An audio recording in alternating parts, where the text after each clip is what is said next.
In the beginning of this episode, it shows a scene where Alan and Charlotte are practicing to portray the content of the story being created by Dorothea. Charlotte is on the balcony, while Alan is below, inviting Charlotte to go to the city with him. Charlotte agrees, and she jumps from the balcony to meet Alan. Alan skillfully catches her, and their eyes meet. Cut! Dorothea's voice is heard, stopping the scene. Dorothea asks Alan to hold Charlotte with his hands directly, not using magic. Alan confesses that he feels embarrassed to carry Charlotte like a princess. Dorothea scolds both of them, wanting them to be affectionate as per the script she provided. After all, she only asked for affection, not kissing. Hearing the mention of kissing, both Alan and Charlotte are surprised. Dorothea reminds them again about the ownership of her residence, stating that only by doing so can they have her residence, and she can produce her romance novel. Wouldn't that benefit both of them? Alan hesitates for a moment, feeling he has no other choice. He stands up and opposes the decision, questioning if Charlotte also disagrees. Moreover, showing affection to someone he doesn't love is outrageous. Surprisingly, Charlotte doesn't mind Dorothea's request, especially if it's with Alan. Shocked, Alan bangs his head against the wall to maintain his composure. He feels insane upon hearing Charlotte's willingness to be affectionate with him. Charlotte tends to Alan's bleeding head wound. Dorothea urges them to act according to her script. Alan understands that acting as per the script is risky, but if he doesn't comply, he will be evicted from the residence. Charlotte encourages him to try again, seeing her enthusiasm gives him determination.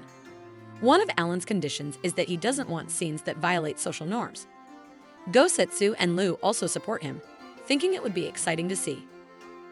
They believe Alan and Charlotte can naturally show affection. The decision is made, they are ready to continue the intimate scene. Dorothea hands scripts to both Alan and Charlotte. Alan is surprised as this time the scene is about newlyweds. The scene starts with Alan returning from work and beginning his lines. Dorothea interrupts, criticizing Alan's stiff acting and asks him to loosen up. Alan admits he's nervous when observed by others. He also comments on the human clothes he has never worn before. The suit and office shoes make him feel awkward. Dorothea asks Alan not to complain. Alan promises to do it right. The scene is repeated. Alan returns from work, opens the door, and Charlotte greets him with "my husband." Charlotte offers him food or a bath first, calling him darling. Hearing this, Alan's heart races, causing him to stumble and fall. The scene has to be stopped. Dorothea scolds Alan again for not acting according to the script. Charlotte has done her best, and Alan blames Dorothea for instructing Charlotte to speak affectionately when the lines she wrote are still reasonable. Alan asks Dorothea not to instruct Charlotte with strange words. Understandingly, Dorothea agrees and the scene resumes. This scene features Charlotte serving food to Alan. A rabbit-shaped carrot soup is presented to Alan. Alan smiles, seeing Charlotte act so naturally. He even thinks that Charlotte could someday become a top actress in the world. Charlotte tells Alan to eat while it's still warm.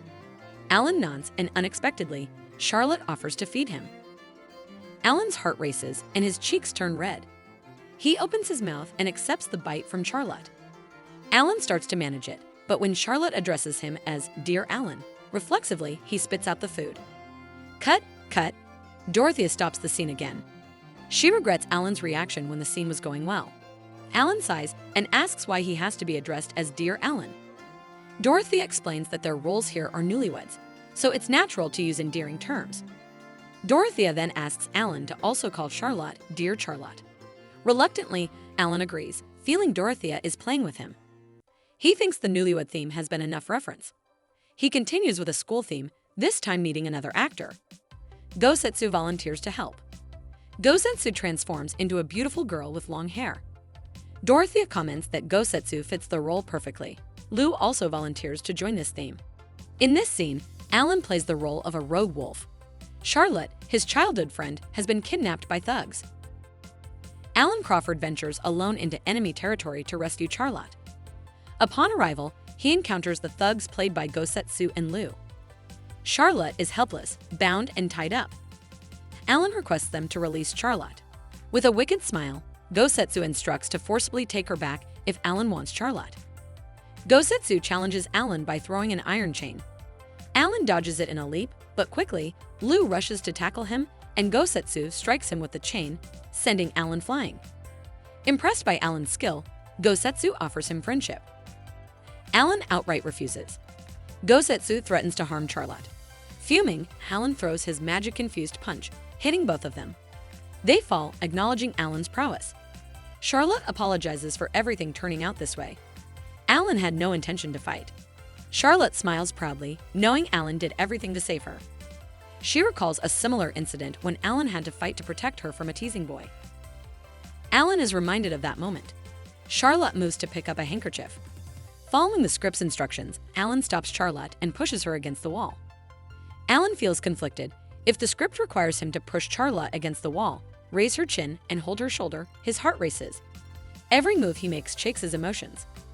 Gosetsu demands to know who Charlotte truly is for Alan to venture into enemy territory alone.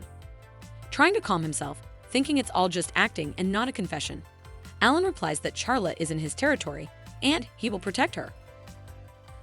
Dorothea stops the scene, scolding Alan for changing his dialogues. Alan argues that he improvised to make it better, but Dorothea believes he's avoiding the situation. Alan gazes at Charlotte, knowing she is kind-hearted. Even if he were to confess, Charlotte would likely accept it even if it's a lie, and he doesn't want that to happen. The next story they will portray is the Cinderella fairy tale. Alan feels exhausted, but Charlotte says it's very enjoyable. Charlotte assures Alan that if he's tired, they can stop. However, Alan regains his enthusiasm and wants to continue. Charlotte thanks Alan and asks Dorothea about her performance. Dorothea praises Charlotte's excellent acting and hands her the new script. Alan is cast as the prince on a white horse. Charlotte plays the unfortunate princess. Gosetsu acts as the cruel stepmother, and there's also a special role for Lu. The story tells of Charlotte being mistreated by her stepmother because she's a child of a concubine. Charlotte's cleaning duties remind her of her past before living with Alan. She used to clean at the Duke's residence. The stepmother checks Charlotte's work, finding it still dusty, and orders her to redo it. The stepmother mentions an invitation to a party for the family and instructs Charlotte to clean the place until it shines while she attends the event. Charlotte obeys, feeling downtrodden, wondering why she has to endure all this. Suddenly, Lu, playing the role of a witch, appears. The witch expresses a desire to take the unfortunate Charlotte to the royal ball. With her magic, she transforms Charlotte into a beautiful girl in a pink dress, with her hair styled elegantly. Charlotte is overjoyed at her newfound beauty. The witch escorts her to the royal ball, where many guests are dressed in splendid gowns. The prince appears melancholic on his throne. Charlotte enters the ballroom, her stepmother watching from below. The stepmother observes Charlotte, now facing the prince as she descends the stairs. The prince admires Charlotte's beauty, captivated by her appearance. Grateful, Charlotte's eyes sparkle, admiring Alan, who looks handsome in his princely attire. The prince invites the princess to dance with him. The princess appears shy, having never danced before, and the prince feels the same. They dance amidst the guests, gracefully moving to a romantic rhythm. For the first time, this role makes Charlotte's heart flutter. The scene concludes with Charlotte resting her head on Alan's chest as the clock strikes midnight. Dorothea commends Charlotte's portrayal of the princess, finding Alan's acting merely average. This angers Alan, feeling he did well. Lu and Gosetsu offer Charlotte drinks for her hard work, continuously praising her performance. Alan also asked for a drink, but Lu ignored him. Kind-hearted Charlotte offered her drink to Alan. After seeing Charlotte's lip marks on the glass, Alan declined the offer. Dorothea prepared their final scene. Dorothea explained the scene sequence. Charlotte unintentionally gazes at Alan's face and promptly slaps herself to regain her composure. In this scene, the princess returns to her mundane life, wishing to forget her time with the prince. However, the prince comes searching for her. The prince encounters the wicked stepmother and inquires about the owner of a hair accessory that may have been lost. The stepmother falsely admits to dropping the hairpin. She then approaches and tries to seduce the prince. However, the prince discerns her deceit. Knowing the girl he's looking for has eyes matching the hairpin. Spotting the princess, he confirms her eye color indeed matches the hairpin. The princess questions why the prince is searching for her. He wishes to escort her back to the kingdom. Feeling unworthy due to her lowly birth, she hesitates, fearing she'd be a burden. The prince reassures her, vowing never to let go and always to protect her. Suddenly, Charlotte inquires about how she appears in Alan's eyes, an improvisation not recorded in the script. Alan must respond appropriately. Before he can answer, someone forcefully enters the house. Frightened, Charlotte clings to Alan. The man detects Dorothea's presence. He is the editor greatly feared by Dorothea. The editor uncovers a cloth covering a table, revealing Dorothea hiding beneath. Despite her attempts to escape, the editor quickly captures and binds her. Only now does the editor realize that Dorothea fled a day after he demanded her script. All this time, Dorothea had been in his house, hidden in a tightly sealed basement. Dorothea apologizes, but the editor still takes her away. Dorothea shouts for Alan to help. After they leave, Charlotte releases herself from Alan's embrace, and both feel embarrassed by the incident. The scene concludes as Eruca urgently informs them about Charlotte's younger sister, Natalia.